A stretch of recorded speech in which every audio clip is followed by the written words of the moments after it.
Hello everyone, চলে গিয়েছিলাম গুলশান একে কিছু কাজের জন্য। যার পরপরই দেখলাম এখানে একটা খুব সুন্দর জিনিস, সেটা হচ্ছে অ্যাডভার্টাইজ দিচ্ছিল তারা ঘাড়ের উপর একটা ডিসপ্লে সিস্টেম করে।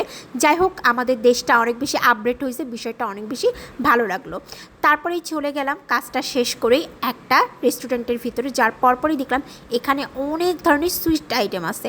তো এই সুইট আইটেমের ভিতরে আমার কাছে সব থেকে বেশি ভালো লেগেছিলো ডোনারটা অর্ডার করে দিয়ে তারপরে দেখলাম রেস্টুরেন্টটা বেশ বড় এবং অনেক সুন্দর করে গোছগাছ করা। দেখতেও যেমন সুন্দর, খাবারটাও কিন্তু অনেক টেস্টি ছিল। তারপরে এখানে আমি চাচ্ছিলাম একটু কফি অর্ডার করব, বাট আমাকে ডক্টর একদমই কফি নিষেধ করে দিছে, যার কারণে কফিটা আর অর্ডার করা হলো না। তারপরে কি আর করব, ঘুরে ঘুরে একটু দেখতেছিলাম। তারপরে আমি বসে পড়লাম। বসার পরপরই দেখলাম পাশ থেকে দৃশ্য দেখতে খুব ভালো লাগতেছিল।